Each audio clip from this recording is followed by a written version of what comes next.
Hello साथीहरू, दर्शन नमस्ते। आज चाहिँ म हिँडेको नेपालबाट एयरपोर्ट हिँड्दैछु। हामी चाहिँ मेरो बुढा छोरा दाइ दिदी हुनुहुन्छ, मेरो बुबुले छोरा यसपालि चाहिँ आउनुभयो। पहिला चाहिँ मैले ल्याएको थिएन, छोड्नलाई गाह्रो हुन्छ भनेर यसपालि, तर मैले फकाइ लिएर आएको मेरो छोरालाई। के गर्नु, मानिरहेको थिएन पहिला त, पछि फकाउँदा मान्यो, अनि त्यही भएर सँगै लिएर आएको। अनि हामी फोटोसुट खिच्यौँ, छोरालाई यताउता घुमाएँ। त्यसपछि म धेरै बसेन एयरपोर्टमा, छिटो मेरो कुकुलो मेरो मुटुको टुक्रा हो नि त। अनि त्यो त छोड्ने आमाहरूलाई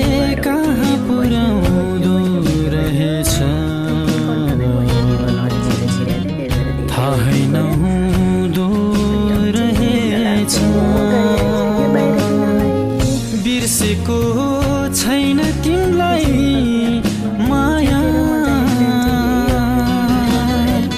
परिस्थिति नै यस्तै छ, सँगै बस्ने रहर थियो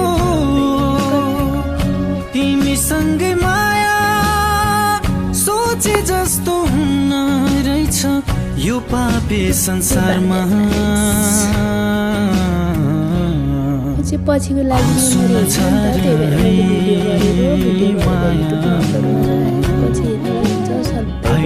फर्केर हुँदैन, त्यही भएर यस्तो छेन्ड यस्तो पदहरू आउँदैन घरिघरि। त्यही भएर मैले चाहिँ पछिको मेमोरीको लागि भनेर राखेको। प्लेन पनि हिँडिसक्यो, अब उठ्छ एकछिनमा। हेर्दै छुट्टियो, काठमाडौँ भइहाल्यो नि त हो साथीहरू। मेरो जिन्दगी एक्लै छु, साथीहरू पनि कोही छैन। सबैजना साथीहरूको ग्रुपमा हिँडेको देख्छु, म त एक्लै पर्छ जता हिँडेँ नि।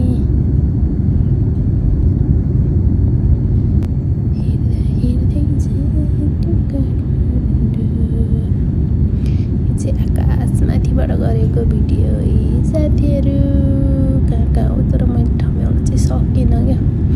बौद्धबाट जान्छ होला भनेर भिडियो गरेको, बौद्धको टुप्पा नै देखेन मैले त। फेरि अरू मान्छेहरूले गर्दाखेरि त बौद्ध देख्छु, मैले गर्दा त देख्दैन हो। कता बौद्ध, कता साम्बु, कता रातिको समयमा, त्यही पनि रातभरि हिँड्यो। राति हिँडेर कतर आयो, कतर आएर फेरि यति धेरै टान्सी थियो नि, 9-10 घन्टै टान्सी थियो। मलाई मात्रै त्यस्तो ट्रान्जिट पर्छ कि अरूलाई पनि पर्छ त्यो चाहिँ थाहा भएन।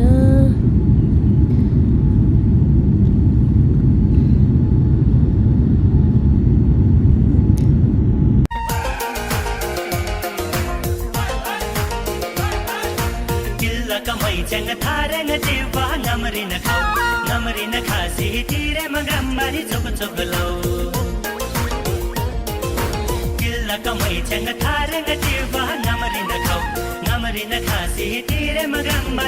चुप लो पोखराला तोर जे फेवा था लौले मै चंग माया जा छैलाई चुनन सा, लौले मै चंग माया जा छैलाई चुनन सा।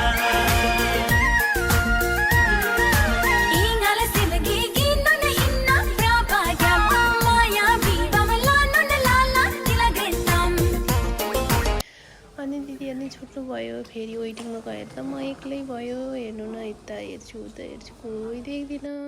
हेलो साथीहरू, म चाहिँ कतार वेटिङमा छु। 9 बजीमा 12 घन्टाको वेटिङ है साथीहरू। तपाईँहरूको कति घन्टाको वेटिङ पर्छ हो? मेरो मात्रै हो त्यति धेरै वेटिङ, तपाईँहरूको पर्छ? ठ्याक्क क्रोसिया आइपुग्यो। क्रोसिया आएर नि मैले फेरि सेफलाई फोन गरेँ, एक्लै आउनुहोस् म आइपुग्यो भनेको। सेफ पनि लिन जानु जिन्दगी एक्लो यात्रा यस्तै छ साथीहरू। तपाईँ चढेर आउनु परेन, जे होस् सजिलो भयो। अनि चाहिँ कतारको एयरपोर्टमा हो, म चाहिँ वेटिङमा छु। कोही छैन, झ्याउ लागेर म चाहिँ भिडियो बनाउँदै बसेको। यति धेरै झ्याउ लाग्यो नि, यति धेरै झ्याउ लाग्यो पुरै न। सबैजनालाई मिस गरिरहेको छु। तर मलाई भिडियो बनाउँदै यसरी हाल्नुपर्छ भनेर मैले चाहिँ टिकटकतिर बनाएको भिडियोहरू खास चाहिँ